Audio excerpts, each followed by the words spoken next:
लेकिन बड़ा सवाल, क्या दुनिया में एनर्जी वॉर अब विश्व युद्ध की दहलीज पर खड़ा है? ईरान में ट्रंप की रणनीति कुछ ऐसी फंसी है कि अब सिर्फ सैन्य कार्रवाई ही रास्ता नजर आ रही है।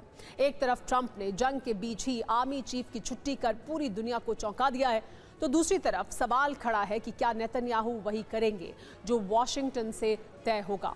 वहीं हॉर्मुज स्ट्रेट को ईरान ने पूरी तरह ब्लॉक कर दिया है। जहां एक तरफ यूएन में सैन्य कार्रवाई पर वीटो की तलवार लटक रही है, वहीं ब्रिटेन में 40 देशों का महामंथन शुरू हो चुका है कि कैसे इस ग्लोबल इकोनॉमी की लाइफलाइन को एक बार फिर से बहाल किया जाए। एक बड़ी खबर कुवैत में तेल रिफाइनरी पर ईरान के बड़े हमले से जुड़ी हुई भी है। मिना अल अहमदी रिफाइनरी पर ड्रोन अटैक किया गया है। हमले के बाद अल अहमदी रिफाइनरी में भीषण आग लग गई। देखिए ये तस्वीरें मिना अल अहमदी रिफाइनरी पर ड्रोन अटैक की हैं। ये कुवैत की तस्वीरें हैं। कुवैत में ये हमला किया गया है ईरान द्वारा।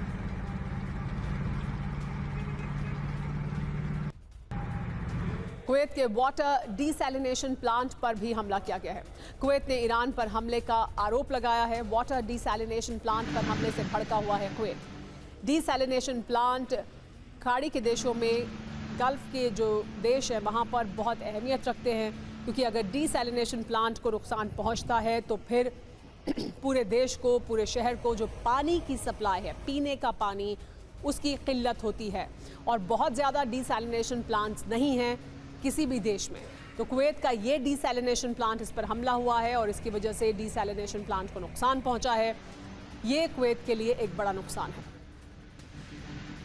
लेकिन वहीं दूसरी तरफ अरब में एनर्जी वॉर की आशंका और ज़्यादा बढ़ गई है। ईरान ने अमेरिका और इजराइल को वार्निंग दी है।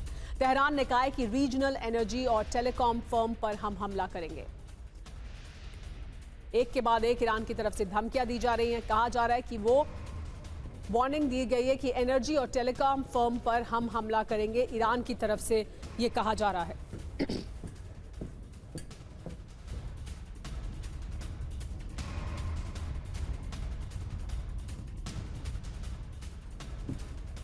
और ईरान ने धमकी दी है कि वो यूएई के देशों में, खाड़ी के देशों में हमला करेंगे।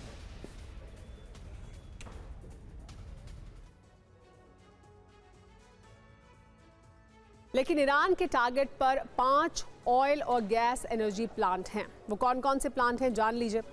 सबसे पहले सऊदी अरब में सैमरफ रिफाइनरी उसके निशाने पर है। जुबैल पेट्रोकेमिकल कॉम्प्लेक्स उसके निशाने पर है।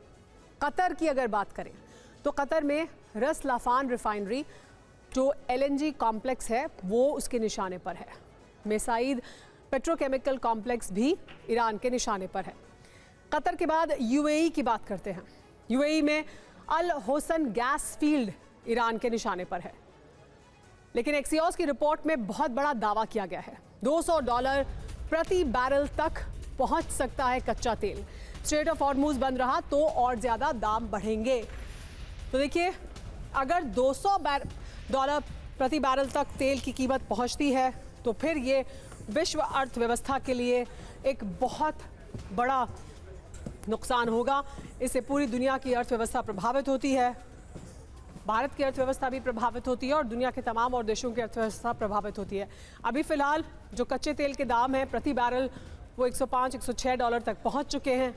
और अब ये कहा जा रहा है एक्सियोस की रिपोर्ट के मुताबिक कि $200 प्रति बैरल तक भी दाम हो सकते हैं। लेकिन युद्ध के मैदान में क्या हो रहा है?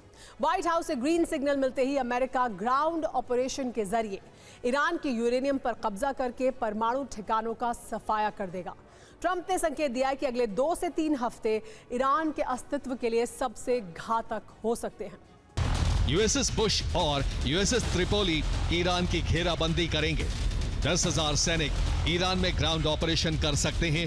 A-10 अटैक जेट्स की संख्या दोगुनी की गई है। इसके लिए 12 नए जेट मिडिल ईस्ट पहुंच रहे हैं। घर पर सैन्य ठिकाना बनाने की तैयारी है। ग्राउंड ऑपरेशन के जरिए अमेरिका का पहला लक्ष्य यूरेनियम पर कब्जा करना है। इसके बाद दूसरा लक्ष्य ईरान की मौजूदा लीडरशिप को खत्म करना है। तीसरा लक्ष्य ईरान में तख्ता पलट करके अपने कंट्रोल वाली सरकार बनाना है। और चौथा लक्ष्य ईरान के तेल गैस ठिकानों पर कंट्रोल करना है। इस ऑपरेशन के लिए लगातार सैनिक अरब देशों में भेजे जा रहे हैं, जबकि पिज्जा इंडेक्स भी बढ़ गया है। इससे संकेत मिल रहे हैं कि अमेरिका बहुत बड़ा ऑपरेशन करने वाला है। इस दौरान अमेरिकी मिलिट्री बेस के पास स्ट्रिप क्लब में अचानक से सैनिकों की तादाद बढ़ गई है। इस दौरान इंटेलिजेंस इनपुट भी लीक हो रहा है। वहां पहुंचने वाले सैनिक अपनी तैनाती और युद्ध से जुड़ी जानकारी क्लब डांसर से शेयर कर देते हैं।